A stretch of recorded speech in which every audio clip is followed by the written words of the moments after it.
Pertentangan keluarga Jokowi dan PDI Perjuangan akhirnya mencapai puncaknya. PDIP resmi memecat 3 kadernya, yakni Presiden ke-7 RI Joko Widodo, Wakil Presiden Gibran Rakabuming Raka, dan calon Gubernur Sumatera Utara Bobi Nasution. Surat pemecatan Jokowi, Gibran dan Bobi tertanggal 4 Desember 2024 ditandatangani oleh Ketua Umum PDI Perjuangan Megawati Soekarno Putri dan Sekjen Hasto Kristianto. Selain dipecat, ketiganya dilarang menggunakan nama PDIP untuk kegiatan maupun menduduki jabatan. Memberi sanksi organisasi berupa pemecatan kepada Joko Widodo dari keanggotaan Partai Demokrasi Indonesia Perjuangan. 2. Melarang saudara tersebut di atas pada diktum 1 di atas untuk tidak melakukan kegiatan dan menduduki jabatan apapun yang mengatasnamakan Partai Demokrasi Indonesia Perjuangan. Memberi sanksi organisasi berupa pemecatan kepada Gibran Rakabuming Raka dari keanggotaan Partai Demokrasi Indonesia Perjuangan. 2. Melarang saudara tersebut pada diktum 1 memberikan sanksi organisasi berupa pemecatan kepada Muhammad Bobi Afif Nasution dari keanggotaan Partai Demokrasi Indonesia Perjuangan. Menanggapi Jokowi yang resmi dipecat PDIP, Ketua Umum Partai Golkar Bahlil Lahadalia menyatakan Partai Golkar terbuka untuk siapapun yang ingin bergabung. Golkar itu terbuka bagi semua anak bangsa yang ingin memberikan dirinya lewat politik, lewat partai. Jadi Golkar sangat inklusif. Setiap partai pasti punya keinginan untuk mengajak tokoh-tokoh yang potensial. Pak Jokowi kan mantan presiden, pasti punya simpati yang banyak orang, dukungan yang banyak orang. Ya kita lihat aja. Dalam surat pemecatannya, PDIP menilai Jokowi melanggar aturan dan disiplin partai karena mendukung capres dan cawapres lain, serta dugaan penyalahgunaan kekuasaan untuk mengintervensi Mahkamah Konstitusi. Sementara Gibran dinilai melanggar karena melawan keputusan partai dengan mencalonkan diri di Pilpres dan dianggap hasil intervensi MK. Tim Liputan, Kompas TV. PDIP akhirnya resmi memecat Jokowi, Gibran Rakabuming Raka, dan Bobi Nasution. Apa efek politik dari pemecatan oleh PDIP bagi Jokowi dan keluarganya? Sudah bergabung bersama kami Wakil Ketua Umum Partai Golkar Ahmad Doli Kurnia dan pengamat politik Adi Prayitno. Selamat petang semuanya. Selamat petang. Assalamualaikum warahmatullahi wabarakatuh. Waalaikumsalam warahmatullahi wabarakatuh. Saya mau ke Mas Adi dulu. Mas Adi, kan PDIP sebelumnya bilang alasan pemecatan baru dilakukan sekarang karena mau menjaga marwah dari Jokowi saat masih menjabat sebagai presiden.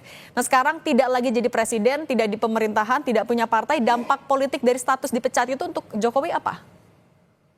Ya saya kira ini kan sebagai bentuk formalitas bahwa Jokowi dan keluarga besarnya sudah tak lagi menjadi bagian dari PDIP. Meski secara politik kita tahu bahwa sebenarnya Jokowi dan PDIP sudah tidak sejalan, terutama jelang Pilpres 2024 yang lalu, di mana Jokowi dan Gibran termasuk Bobi jelas-jelas ya berhadap-hadapan dengan PDIP. Nah yang kedua, sepertinya memang PDIP itu tidak mau ngambang status politiknya terkait dengan Jokowi dan Gibran dan termasuk Bobi ya.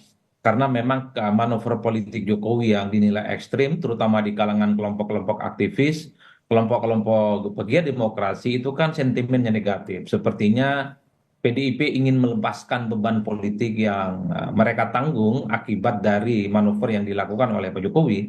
Oleh karena itu, ketika dipecat secara terbuka satu persatu, mulai dari Pak Jokowi, kemudian Gibran, termasuk juga yang terakhir adalah Bobi, bahwa apa yang terjadi pada mereka itu tak ada lagi kaitannya dengan PDIP. Jadi dalam konteks itulah bagi saya secara politik, ya sebenarnya PDIP tidak mau terus-menerus hanya menjadi samsak dan sasaran kritik ya, yang kemudian sebenarnya itu tak lebih dari dosa-dosa dan kemudian manuver politik ekstrim yang dilakukan oleh Jokowi. Jadi saya kira di situ memang konteksnya Mbak.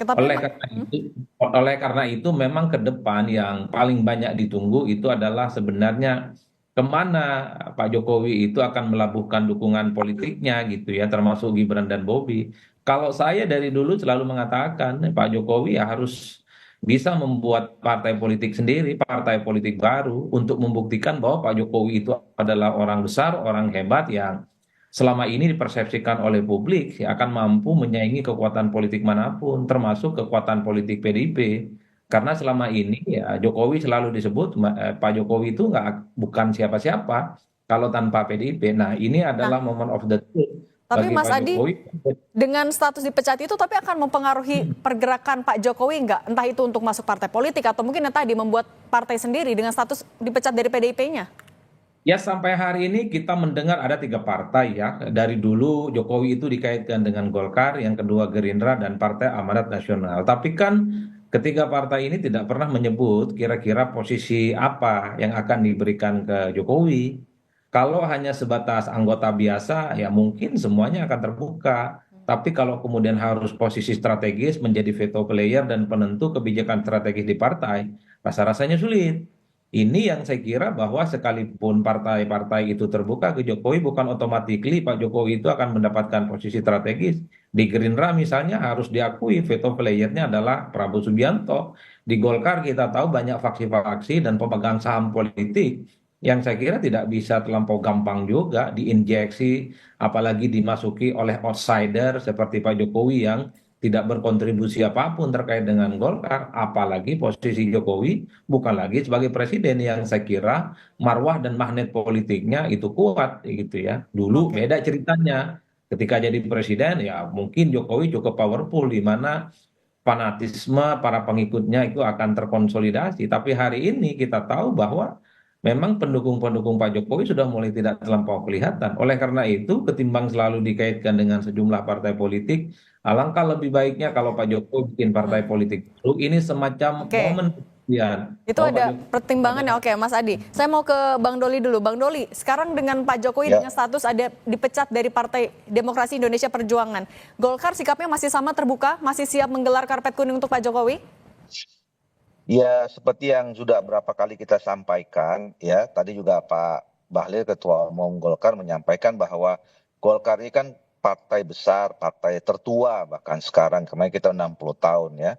Nah, jadi kami menerima saja siapa saja yang kemudian merasa punya visi yang sama, punya ideologi yang sama, punya komitmen dan perjuangan yang sama untuk bisa bergabung kepada Partai Golkar. Nah, apalagi apa yang mau bergabung itu tokoh-tokoh bangsa ya, seperti Pak Jokowi yang mantan presiden gitu. Saya kira kami terbuka saja untuk menerima beliau bergabung. Gitu. Tapi kan itu kan kembali kepada individunya masing-masing ya, karena kan masing-masing kita dijamin dalam konstitusi punya hak dan hak politik ya untuk memilih kita bergabung atau berafiliasi dengan kekuatan politik mana saja. Gitu. Jadi kami kembalikan saja kepada Pak Jokowi itu. Oke, Bang Doli. Tapi kalau sikap di internal Partai Golkar sendiri, terutama di kalangan politisi senior terhadap status pemecatan Pak Jokowi, itu sebenarnya sejauh apa? Apakah ada resistensi? Karena kan juga pasti kalaupun Pak Jokowi masuk ke Golkar, pertanyaan selanjutnya adalah posisinya apa? Gimana sikap internalnya? Ya kalau soal pemecatan partai lain, ya kami tidak bisa ikut intervensi, tidak bisa campur tangan ya. Karena memang itu adalah kedaulatan, kewenangan dari masing-masing partai gitu. Nah, tapi kalau kemudian misalnya nanti bila kemudian Pak Jokowi memilih pada akhirnya untuk terlibat aktif dalam partai politik yang kita nggak tahu di mana ya. Tadi disebutkan Gerindra mungkin, PAN juga mungkin. Nah, kalaupun di Golkar, nah soal posisinya di mana tentu akan ada pembicaraan lebih lanjut ya. Nah kan wakil kami, representasi kami keluar itu kan selalu hal-hal yang penting dan strategis ini kan itu diwakili oleh ketua umum ya.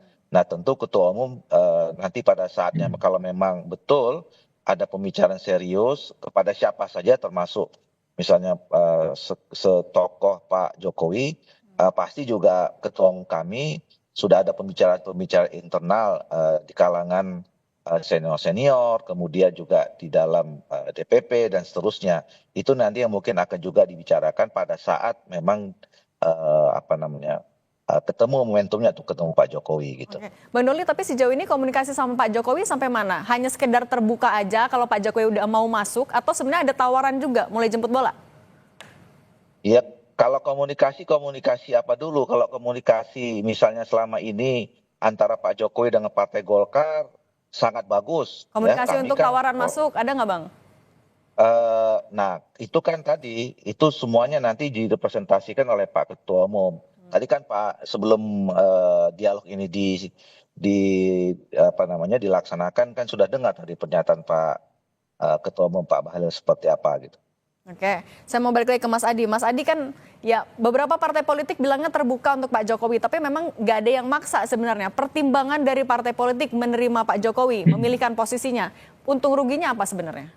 Ya, saya kira sebenarnya saya khawatir bahwa pernyataan ketiga partai yang terbuka dengan Pak Jokowi itu adalah statement diplomatis sebenarnya. Karena memang ketiga partai ini kan sejak awal memiliki hubungan politik yang baik dengan Pak Jokowi. Kenapa saya sebut statement diplomatis?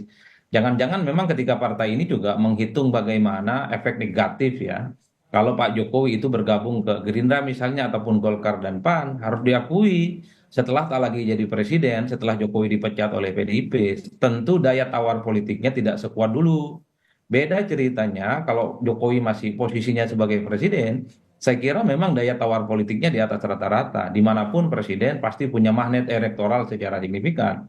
Kan publik bertanya, partai juga pasti menghitung apa untungnya kalau Golkar misalnya menerima Pak Jokowi. Sementara pemilu itu masih 5 tahun lagi, yang itu artinya secara perlahan memang aura dan kemudian kebintangan Pak Jokowi pastinya akan meredup secara signifikan. Justru dikhawatirkan bagi Golkar atau siapapun partai yang siap menerima Pak Jokowi, justru akan mendapatkan efek negatif, terutama mereka yang memiliki sentimen negatif terkait dengan sikap politik Pak Jokowi di masa akhir kekuasaan politiknya. Itu yang sebenarnya khawatir. Jangan-jangan Golkar ini hanya ketiban nasib sial, kira-kira begitu, menanggung beban dosa politik Pak Jokowi setelah Pak Jokowi tak lagi jadi presiden. Karena apapun, Pak Jokowi misalnya dikritik soal bagaimana menjadi bagian dari politik dinasti, kemudian melawan partai yang membesarkannya, dan seterusnya.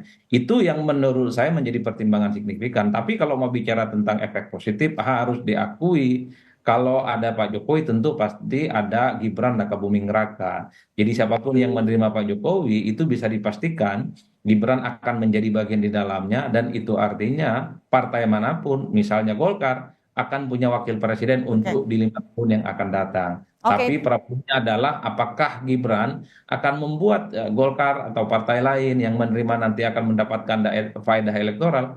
Tentu waktu yang akan menguji segala-galanya nanti. Oke, saya tanya lagi ke Bang Doli. Bang Doli, kalau tadi kata Mas Adi, kayaknya ini lagi sama-sama menimbang daya tawarnya. Apakah itu yang terjadi di Partai Golkar? Dan apakah juga pertimbangan soal ya manuver Pak Jokowi setahun terakhir ini yang juga jadi alasan jawaban Golkar sejauh ini masih diplomatis? Nah, tadi seperti yang saya katakan bahwa ini kan berpulang kepada individu masing-masing ya. Saya kira juga sama dengan partai politik yang lain. Ya tidak ada yang tidak ada yang akan menolak kalau kemudian kita punya tambahan sumber daya gitu. Dan sumber dayanya begini ya, kalau kita sih simple aja. Yang namanya kalau kita punya anggota sekarang misalnya 1 juta. Ya tentu akan lebih baik kalau ada tambahan 1 juta satu orang, itu kan lebih tambah kuat kan gitu loh. Terlepas misalnya satu orang itu berlatar belakang apa. Jadi kalau kemudian ada orang yang bersimpati dan kemudian memberikan dukungan, kemudian ingin juga bergabung dengan Partai Golkar, ya buat kami positif-positif saja gitu loh. Nah tinggal kembali kepada siapa orang yang akan bergabung itu, apakah yang bersedia atau tidak gitu. Kalau sama Mas Gibran, komunikasi juga, ada tawaran juga untuk masuk ke Golkar? Gini, saya kalau soal tawar-menawar itu kan begini ya, kalau seseorang itu ingin bicara masuk partai atau tidak, ya kami kan partai-partai politik ini kan tidak juga komunikasi yang biasa saja. Dan kalau dalam komunikasi itu ada pembicara masuk partai, ya kami mengatakan bahwa silahkan. Nah pada akhirnya keputusannya kepada orang bersangkutan. Kami tidak dalam posisi misalnya buka loket gitu misalnya, ayo siapa sekarang mau masuk silakan, terus kemudian menjajah-jajakan si A si B si B gitu kan. Nggak begitu juga ya dalam kita mengelola partai politik gitu. Yang kami tunjukkan adalah bahwa Partai Golkar sekarang partai tertua, partai yang punya sejarah panjang, kemudian partai yang punya doktrin, punya ideologi. Nah, siapapun yang kemudian merasa tertarik dan punya visi misi idealisme yang sama, ya silakan kalau memang ingin bergabung ke Partai Golkar. Oke, baik. Bang Ahmad Doli Kurnia dan Mas Adi Prayitno, terima kasih sudah berbagi di Kompas Petang. Sehat selalu semuanya. Sama-sama.